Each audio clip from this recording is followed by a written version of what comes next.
Europe 1, il est 8h17, l'heure de l'interview politique d'Europe 1. Ce matin, Jean-Philippe Ballas, vous recevez Florian Philippot, vice-président du Front National. Bonjour Florian Philippot. Bonjour. L'Irak, beaucoup de scènes difficiles ces derniers jours, des milliers de réfugiés, une situation humanitaire terrible. Vous ressentez quoi quand vous voyez ces images ? Je crois comme chacun, une profonde tristesse et l'envie évidemment qu'on puisse améliorer la situation, qu'on puisse agir rapidement. Mais je crois qu'il faut faire le bon diagnostic, c'est-à-dire que les premiers responsables et donc ceux qui ont, je dirais, l'obligation aujourd'hui quasi morale de réparer cela, ce sont les Américains. Pourquoi ? Qui est intervenu en 2003 en Irak ? Qui a détruit un régime sans réfléchir aux conséquences qui étaient pourtant prévisibles? Ce sont évidemment les États-Unis. Qui ensuite, parce qu'il ne faut pas s'exonérer totalement de nos responsabilités non plus, qui ensuite est allé faire la même chose en Libye? C'est Nicolas Sarkozy avec sa muse Bernard-Henri Lévy à l'époque, qui a soutenu les islamistes, qui les a armés, qui voulait encore les armer l'an dernier, à l'été 2013. Monsieur Fabius et le gouvernement de François Hollande concernant la Syrie. Voyez-vous, donc je crois que cette politique, cette diplomatie totalement atlantiste de soumission aux intérêts américains nous a amené à faire beaucoup de bêtises. Aujourd'hui, on en paye le prix fort. Parce qu'à émerger, s'est constitué une espèce de conglomérat djihadiste, islamiste, armé, surpuissant, riche de surcroît, qui menace la stabilité de la région, du monde entier, et qui a des répercussions internes en France, parce qu'on sait que nous sommes aujourd'hui concernés, merci à l'immigration de masse, par le phénomène des djihadistes français. Lorsqu'on vous écoute, Florian Philippot, on se dit qu'on se trouve face à une crise internationale. On a presque l'obligation, dans ces cas-là, d'une union nationale. Non, en tout cas, la nécessité peut-être de trouver des solutions plutôt que de régler les comptes systématiquement. Oui, il n'y a pas de compte à régler, mais j'aimerais que ceux qui sont responsables des errements graves de la diplomatie française ces dernières années à l'UMP et au PS, qui ont soutenu systématiquement, contrairement au Front National, les islamistes en Syrie, en Libye, et qui voulaient intervenir en Irak. Monsieur Sarkozy, quand il était ministre de l'Intérieur en 2003, voulait aller derrière les États-Unis, et heureusement la France ne l'avait pas fait, quand même reconnaissent leurs fautes, leurs graves erreurs. Et aujourd'hui, oui, il faut agir. Alors que peut faire la France ? Alors, la France, justement, fait dans la limite de ses moyens. Pour livrer des armes aux combattants kurdes. La classe politique aujourd'hui est quasi unanime sur ce dossier. Vous êtes d'accord ? Oui, la France doit intervenir de manière logistique, de manière humanitaire, dans le domaine du renseignement aussi, parce qu'elle a une grande expertise dans le domaine, et puis militairement éventuellement, si elle en a les moyens et la capacité, mais malheureusement, elle en a peu la capacité, tout simplement parce que nous sommes déjà engagés dans beaucoup de théâtres d'opération à travers le monde, et parce que le budget militaire français a été réduit année après année, depuis des années et des années, de manière totalement irresponsable. Vous savez qu'il faudrait revenir à cette règle que nous voulons mettre, nous, dans la Constitution française, pas de budget militaire inférieur à 2% du PIB. Aujourd'hui, il est à 1,5% du PIB, c'est beaucoup trop peu. Et résultat, nous sommes aujourd'hui quasiment coincés. Nous n'avons plus les moyens militaires suffisants. Laurent Fabius, le ministre des Affaires étrangères, s'est rendu sur place il y a quelques jours. La France demande la mobilisation de l'Union européenne. Où est l'Europe ? Bernard Kouchner posait la question hier matin à votre place. Je vous pose la question à vous, Florian Philippot. Où est l'Europe ce matin ? Mais la question de l'Union européenne ne m'intéresse absolument pas. Je ne vois pas d'ailleurs aujourd'hui, on se réunit entre ambassadeurs des 28 pays, qu'on discute d'affaires diplomatiques et militaires avec Chypre ou l'Estonie. Je ne vois pas tout à fait l'intérêt. Je respecte ces pays, mais ils n'ont aucune diplomatie ni aucune armée. Donc ça n'a absolument aucun intérêt. L'Union européenne est un boulet qu'on se traîne, qui nous empêche d'avancer dans les affaires intérieures comme internationales, qui nous impose des politiques qui sont bien souvent suivistes vis-à-vis des Américains. On le sait, puisque la diplomatie, entre guillemets, européiste est tournée vers les intérêts de Washington. Dès lors, je n'ai pas envie de raisonner dans le cadre de l'Union européenne que je ne reconnais pas comme légitime. Mais est-ce que c'est pas efficace ? Est-ce que c'est pas la place de la France dans ce genre de crise d'être un élément moteur justement avec l'Europe ? La France, oui, la France est une puissance mondiale. Elle est membre permanente du Conseil de sécurité de l'ONU. Il n'y en a que 5 des pays dans le monde ainsi concernés, mais la France avec ses alliés, avec les autres grandes puissances dans le monde, et il n'y en a pas 36, et il n'y en a certainement pas 28 dans l'Union européenne, doit réfléchir à agir de manière la plus efficace possible pour résoudre cette crise. Ce sera très compliqué, je vous le dis tout de suite, cette crise régionale et mondiale, mais aussi pour protéger les minorités, on le sait bien, des chrétiens d'Orient, mais aussi les chiites qui sont menacés là-bas, les alaouites, les yazidis, etc., etc. Il y a beaucoup de minorités, dont les chrétiens d'Orient, auquel il faut penser, et la France a une mission historique dans ce domaine-là que nous devons aider. Alors justement, des représentants des chrétiens d'Orient vont être reçus aujourd'hui à l'Élysée par des conseillers. Vous avez été assez clair sur ce dossier, vous ne voulez pas que la France accueille des réfugiés ?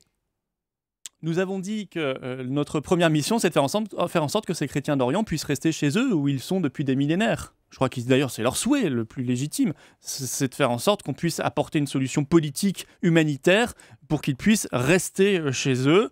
Maintenant, ils peuvent candidater, je dirais, au droit d'asile, ça existe en France. Vous avez un peu évolué. Non, c'est toujours ce que nous avons dit, et peut-être que certains d'entre eux pourront remplir les critères s'ils sont réellement menacés dans leur vie et persécutés, parce que c'est ça le droit d'asile réel, quand il n'est pas détourné comme il l'est aujourd'hui pour le transformer en nouvelle filière d'immigration. Alors oui, ils pourront peut-être bénéficier de ce droit d'asile, mais dans des proportions forcément extrêmement limitées. Je crois que la France ne peut pas faire plus que cela. Il faut aussi être raisonnable. Malgré tout, nous devons agir là-bas en essayant de les aider à rester chez eux. La France doit retrouver le chemin d'une diplomatie gaulliste. C'est vous qui l'écrivez dans un tweet sur les réseaux sociaux. C'est quoi pour Florian Philippot une diplomatie gaulliste ? C'est une diplomatie dans laquelle nous défendons nos intérêts. Nous avons conscience de nos intérêts nationaux et nous les défendons. Nous ne sommes soumis à aucune puissance. Nous ne faisons allégeance à aucune puissance étrangère. Nous sortons de la spirale atlantiste. Mais ce n'est pas le cas aujourd'hui ? C'est absolument pas le cas aujourd'hui. Nous n'avons quasiment plus aujourd'hui de diplomatie propre et la voix de la France est très affaiblie. Quand on intervient en Centrafrique, par exemple. Oui, il y a quelques interventions qu'on peut soutenir, mais on voit bien d'ailleurs dans quelles conditions et difficultés logistiques on le fait, je le disais, des carences du budget militaire. Mais c'est vrai qu'aujourd'hui, la France est soumise un jour à Bruxelles, le lendemain à Berlin, le surlendemain à Washington, on le disait. Nicolas Sarkozy nous a fait revenir dans le commandement intégré de l'OTAN que le général de Gaulle avait quitté de manière très sage, je crois, et ses successeurs avaient respecté sa décision. Et bien évidemment, aujourd'hui, nous sommes soumis à des puissances extérieures et nous n'avons plus de voix propre. Alors que la France a une mission particulière dans le monde. Elle incarne une autre voie face à la mondialisation sauvage. Elle incarne aussi une autre espérance avec son espace francophone, avec les valeurs qu'elle porte. Et bien évidemment, il est dommage que nous n'ayons pas la capacité de la faire entendre parce que nous avons des dirigeants qui n'ont plus le sens de l'intérêt national. L'actualité en France avec les impôts, la réduction d'impôts sur le revenu, 350 € pour une personne seule, jusqu'à 700 € pour les ménages modestes. Ça va dans le bon sens ? C'est une toute petite goutte d'eau.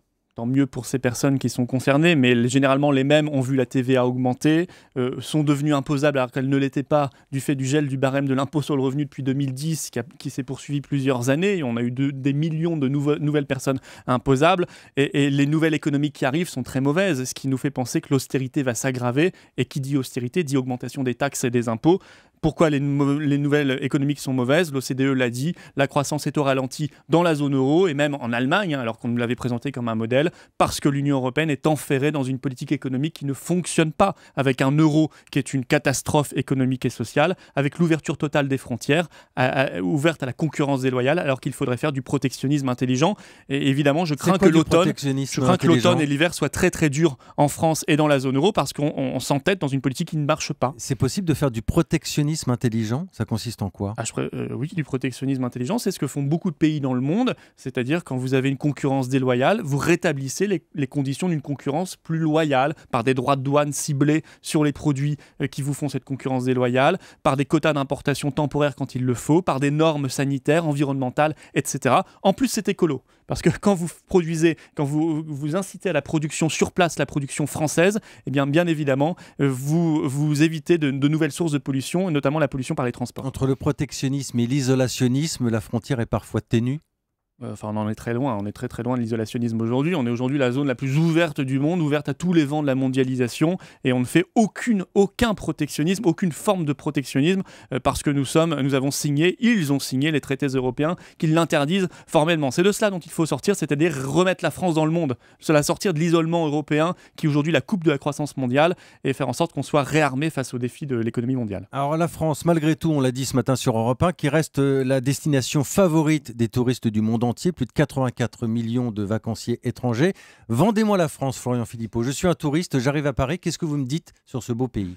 Manifestement, la vente est plutôt bien faite puisque nous sommes en tête et tant mieux, je m'en réjouis et ça ne me surprend pas. Nous sommes le plus beau pays du monde, un grand pays rempli d'histoire, de paysages, de diversité de ces contrées. Je vous vendrai la France en vous disant qu'elle peut demain rayonner de nouveau, elle peut être grande, elle peut être encore plus belle. Elle a un grand peuple à condition qu'on sache utiliser ses talents, ses atouts, qu'on ait confiance en elle, qu'on sorte du franco-scepticisme qui a envahi la classe politique politique française à droite et à gauche, et qu'on ait confiance en nous, dans nos forces. Ce qui ne veut pas dire qu'on s'isole, ça veut dire qu'on a conscience de nos intérêts. François Hollande fête ses 60 ans aujourd'hui. Vous lui souhaitez quoi pour son anniversaire ?